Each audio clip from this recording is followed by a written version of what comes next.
सभी को मेरा प्रणाम। आज इस शनि के गोचर के सीरीज को आगे बढ़ाते हैं और ये आज हमारा तीसरा अध्याय या तीसरा पाठ बोल ले इसमें होगा। और इसमें हम ये जानने का कोशिश करेंगे कि एक और कुंडली हमने लगाया है जो कि कन्या राशि का है और लग्न जो है वो वृष ही है। जो पिछले कुंडली भी हमने देखा था उसमें वृष ही है। और इसको भी मैं यही कहना चाहूँगा जो मैंने पिछले वीडियो में कहा था सिंह राशि वाले में, कि ये सारे कन्या राशि वालों का एक ही परिणाम नहीं होगा शनि का गोचर में। जबकि शनि जो गोचर में अभी कुंभ राशि में ही गोचर कर रहा है और राशि जो है वो कन्या जब होगा किसी जातक या जातिका का। तो चलिए हम शुरुआत करते हैं और इसे समझने का कोशिश करते हैं कि क्या फल हमें इसमें मिल सकता है और क्या एक होगा या नहीं होगा। इसको भी हम धीरे धीरे जब हम पूरा पढ़ेंगे तो हमें अंतर अपने आप में समझ में आएगा। इसीलिए मैंने यहाँ लिख दिया कि क्या आप जानते हैं कि सभी कन्या राशि वालों का शनि का गोचर एक समान नहीं होगा।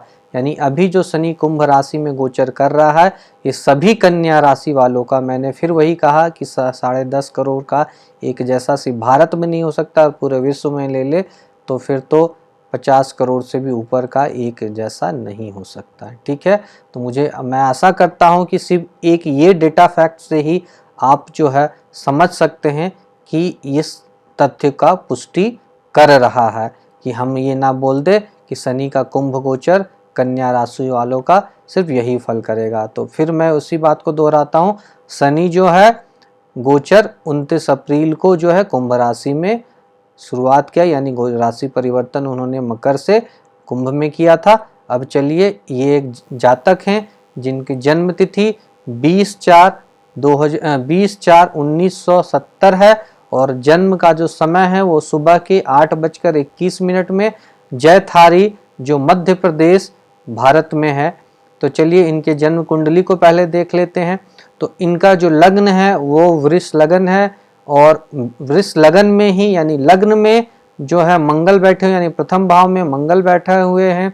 ठीक है, चतुर्थ भाव में केतु हैं, पंचम भाव यानी कि कन्या राशि में चंद्रमा है, इसीलिए इनकी जो राशि होगी वो कन्या होगी। तुला राशि में गुरु है छठे भाव में, इसी तरह दसम भाव में कुंभ राशि में राहु है और द्वादश भाव में 4 ग्रह मेष राशि में सूर्य, बुध, शनि और शुक्र है। तो चलिए अब इनके आज के जो तत्काल ये मैंने 5 तारीख का एक गोचर लग्न बनाया है। ठीक है, तो गोचर कुंडली जो है अभी आप देख सकते हैं शनि जो है इसमें कुंभ राशि में गोचर कर रहा है। तो चलिए अब इसके परिणाम हम देखते हैं कि इस कुंडली में क्या परिणाम हमें मिल सकता है। तो देख ले, सबसे पहले तो चंद्रमा से जो शनि का गोचर है, यानी चंद्रमा से जो शनि का गोचर है वो छठा गोचर है। शनि जो जन्मकालीन चंद्रमा है वो कन्या में है और जो अभी गोचर है वो कुंभ राशि में शनि कर रहा है। यानी यहाँ से जब गिनती करेंगे 1 2 3 4 5 5 और 6, यानी जो है छठा गोचर शनि का है। यानी कि ये शुभ गोचर होगा, यानी ये जो 2.5 साल यदि बोल ले तो ये इनका शुभ होगा। लेकिन क्या क्या परिणाम हमें मिल सकते हैं इस गोचर से, इसे भी समझने का प्रयास करते हैं। तो सबसे पहले जैसे हम देख ले कि शनि का गोचर दसम भाव से कर रहा है, तो दसम भाव से करते ही इनके जो है वही जो पिछले पाठ में मैंने कहा कि कार्य क्षेत्र में बढ़ोतरी हो सकती है, कार्य स्टेबल हो सकता है, कार्य में जो है वृद्धि हो सकती है। ठीक है, इसी तरह एक द्वादश भाव में इनकी दृष्टि है जिसपे कि शनि, सूर्य, बुध और शुक्र सभी पे दृष्टि है। जो जन्मकालीन शुक्र, शनि, बुध, शुक्र सब पे दृष्टि है। यानी 4 ग्रहों पे शनि का जो गोचरस्थ शनि है उसकी अशुभ दृष्टियां हैं। यानी कि सूर्य से यदि हम पिता का कह ले तो पिता से दिक्कत हो सकता है। ठीक है, या सूर्य से हम सरकारी कार्य से जुड़े हुए चीज़ों को देख ले वहाँ पे दिक्कत हो सकता है। शनि पे भी दृष्टि है, खुद शनि का शनि पे दृष्टि है, वो भी दिक्कत शनि को हो सकता है। बुध और शुक्र पे दृष्टि है, शुक्र पे यानी कि जो कामनाएं होंगी उसमें कुछ ना कुछ प्रॉब्लम आएगा। बुध पे दृष्टि यानी बुध जो नेचुरल यदि बुद्धि बोले पढ़ने में रुकावट हो सकता है, या फिर कुछ भी चीज़ पढ़ने रिलेटेड या बिजनेस रिलेटेड करने में वो वहाँ पे दिक्कत हो सकता है। हम अपव्ययी हो सकते हैं इस समय में, क्योंकि शनि यानी व्यय जो है हमारा वो गलत कार्यों में हो सकता है। इसी तरह चतुर्थ पे दृष्टि है तो घर से प्रॉब्लम हो सकता है, हमें घर लेने में दिक्कत हो जाए, हमें ज़मीन लेने में दिक्कत हो जाए, हमें मकान बनाने में दिक्कत हो जाए, हमें गाड़ी लेने में दिक्कत हो जाए, इस तरह का प्रॉब्लम हो सकता है। सप्तम दृष्टि जो है वो जो है सप्तम दृष्टि चतुर्थ पे था, दसम दृष्टि जो है वो सप्तम पे है। यानी सप्तम से चीज़ों का यदि हम देख ले कि वहाँ से व्यापार को देखते हैं तो व्यापार में यदि हम व्यापारी होंगे तो व्यापार में दिक्कत हो सकता है।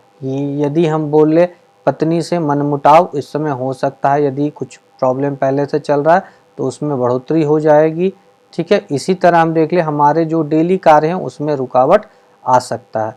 तो अब इस तरीके से हम समझ सकते हैं कि कहाँ कहाँ दृष्टि पड़ने पे, किस ग्रहों पे दृष्टि पड़ने पे, किस राशि में दृष्टि पड़ने पे और किस भाव में दृष्टि पड़ने से और किस भाव में गोचर करने से हमें क्या क्या फल मिल सकता है। तो चलिए, मैं आशा करता हूँ कि आप एक इन जनरल बहुत अच्छे तरीके से समझ पाए होंगे कि कुंभ राशि में और वृष लग्न में यदि गोचर शनि कुंभ राशि में कर रहा है तो हमें इस तरह के जातक या जातिका के में क्या प्रभाव मिल सकता है। सभी का बहुत बहुत धन्यवाद।